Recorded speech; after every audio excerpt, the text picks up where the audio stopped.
everybody. Welcome to another episode of Conducting My Life. My name is Paul Everts. You can reach me at my email address, which is BAND, the number 2 together, bandtogether, Comcast.net. Also, please go to our website, conductingmylife.com. You can get the book, Conducting My Life. Also, go to Amazon.com, look at the reviews. I'm very happy and touched with the reviews, so thank you so much. If it says sold out, can't get a copy, I have some in the garage. I would love to help you out with that, and we can mail it to you. So again, reach out to us. Also, go to Curriculum Tab. You're part of the Maxwell team, and I'm certified to be a speaker, trainer, and coach. Using John Maxwell material, we had a successful kickoff launch of our new company down in Visalia on the 30th of April. We loved it, and we want to keep it growing. So if you're interested in having me come out, I'm ready to. It is 7:56 p.m., 28th of June. We are working on the 21 Indispensable Qualities of a Leader by John Maxwell. Highly recommend the book. I read parts and excerpts of chapters. We're on chapter 6, which is courage. You know, it takes courage to wear a shirt like this, right? And I love my shirt. I love my hat, U.S. Navy. Our son's in the Navy, and my grandfather was in the Navy. He was killed in action, actually. He was on the USS Indianapolis when it was sunk. He was the XO of the ship. So I really appreciate my son's courage and my grandfather's courage. I have a little courage, too. That's why I do this. So real little courage because, people are mean. And they can make mean comments, and that's cool. And I think that's one of the things we got to work on is being more stoic when people are mean.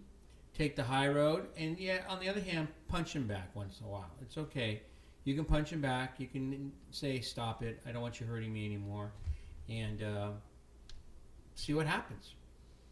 Maybe they realize they're being mean, and just want you to ask them, "How come you're being mean?" And that will take courage. You know, when you ask a person, "Hey, dude or dudette, girl, why are you mean?" See what they do. Have you had enough being mean? And that takes courage. And courage right now is one person with courage is a majority. One person with courage is a majority. Courage is rightly esteemed the first of human qualities because courage is the quality which guarantees all others. Winston Churchill. Karl Barth, Swiss theologian. Courage is fear that has said its prayers. That's sweet. The Ace of Aces. What do these 3 men have in common? The auto racer who set the world speed record at Daytona in 1914. The pilot who recorded the highest number of victories in aerial combat against the Germans in World War I. And the Secretary of War's special advisor who survived a plane crash in 22 days on a raft in the Pacific during World War II. They all lived through dangerous circumstances. They all displayed courage and steely nerves during duress. And they all happen to be the same person, Eddie Rickenbacker. Meeting a challenge was never a problem for Eddie Rickenbacker, whether it was physical, mental, or economic. When he was 12, his father died, and he quit school to become the family's primary breadwinner. He sold newspapers, eggs, goat's milk. He worked in a glass factory, brewery, shoe factory, and foundry.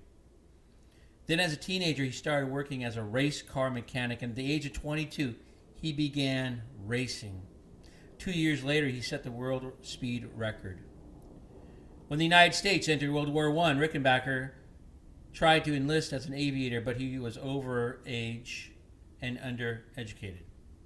So instead, he entered as a chauffeur and then talked his superiors into sending him to flight training. Despite not fitting in with his college-educated fellow aviators, he excelled as a pilot. And by the time the war was over, he had logged 300 combat hours, the most of any American pilot. He survived 134 aerial encounters with the enemy. He claimed 26 kills and earned the Medal of Honor. 8 Distinguished Service Crosses, and the French Legion of Honor. He was also promoted captain and put in command of his squadron. Rickenbacker's prowess in the air caused the press to dub him the American Ace of Aces. When asked about his courage in combat, he admitted that he had been afraid. He said, "Courage is doing what you're afraid to do. There can be no courage unless you are scared." That courage served the Ace of Aces well after World War I. In 1933, he became the vice president of Eastern Air Transport. Later, that would be Eastern Airlines. Back then, all airlines existed only because they were subsidized by the government. But Rickenbacker thought they should be self-sufficient. Okay, anyway. That would be courageous, very courageous in 2022, self-sufficient. He decided to completely change the way the company did business. Within 2 years, he made Eastern profitable, a first in aviation history. And when the President of the United States canceled all commercial carriers' air mail contracts, Rickenbacker took him on and won. Rickenbacker led Eastern successfully for 30 years and retired at the age 73. Whew! That's 17 years. I have 17 years. Okay, 17 years. That's good. I'm going to go past 17. Okay. When he died 10 years later, his son William wrote, his son said, if he had a motto, it must have been the phrase I've heard 1,000 times. I'll fight like a wildcat. Fleshing it out. When you look at the life of someone like Eddie Rickenbacker, you cannot help seeing great courage. It's easy to see in war heroes, but it's also present in everyday leader in business, government, and even the church. Whenever you see significant progress in an organization, you know that leader made courageous decisions. A leadership position does not give a person courage, but courage can give him a leadership position. That was true for Captain Eddie Rickenbacker. Larry Osborne offers this observation. Quote, he says, "The most striking thing about highly effective leaders is how little they have in common. What one swears by, another warns against. But one trait stands out, the willingness to risk." As you approach the tough decision that challenge you, recognize these truths about courage. Truth, number one, courage begins with an inward battle. Truth number two, courage is making things right, not just smoothing them over. Civil rights leader Martin Luther King Jr. declared, "The ultimate measure of a man is not where he stands in moments of comfort and convenience, but where he stands at times of challenge and controversy." Number three, courage in a leader inspires commitment from followers. Courage is contagious, asserts evangelist Billy Graham. When a brave man takes a stand, the spines of others stiffened. And number four, your life expands in proportion to your courage. Fear limits a leader. Roman historian Tacitus wrote, quote, "The desire for safety stands against every great and noble enterprise," end of quote. Reflecting on it, Eleanor Roosevelt acknowledged, she said, "You gain strength, courage, and confidence by every experience in which you really stop to look fear in the face. You are able to say to yourself, I lived through this horror. I can take the next thing that comes along. You must do the thing you think you cannot do." That's awesome. Bringing it home. To improve your courage, you got to face the music. Go out and do something stretching simply for the sake of growing encouraged. Number two, talk to that person. That person. Most people avoid confrontations with someone in their lives, an employee, a relative, or a coworker. If that's true for you, talk to that person this week. Whew, that would be hard. That would be hard, I have to admit. Maybe I need to wear this shirt, and then that would be easier. Okay, take a giant step. Maybe you've been afraid to make a career move. Daily takeaway. 19th century circuit riding preacher named Peter Cartwright was preparing to give a sermon on Sunday when he was warned that President Andrew Jackson was in attendance, and he was asked to keep his remarks inoffensive. During that message, he included these statements. This is what the preacher said. "I have been told that Andrew Jackson is in this congregation. and I've been asked to guard my remarks. What I must say is that Andrew Jackson will go to hell if he doesn't repent of his sin. After the sermon, Jackson went up to Cartwright. He said, "Sir, if I had a regiment of men like you, I could whip the world." A courageous act often brings unexpected positive results. Courage. Wow. Haven't we need courage these last several years? Through COVID, through the loss of friendships, through having to take a stand on issues, really hard issues, gun rights, abortion, just to name two really big issues.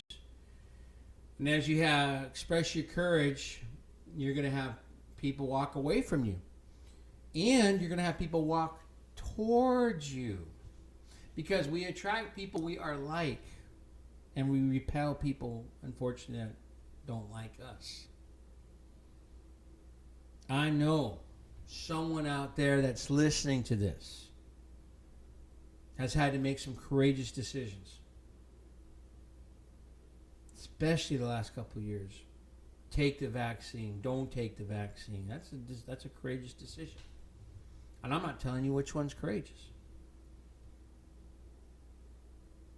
Do I keep so-and-so as a friend?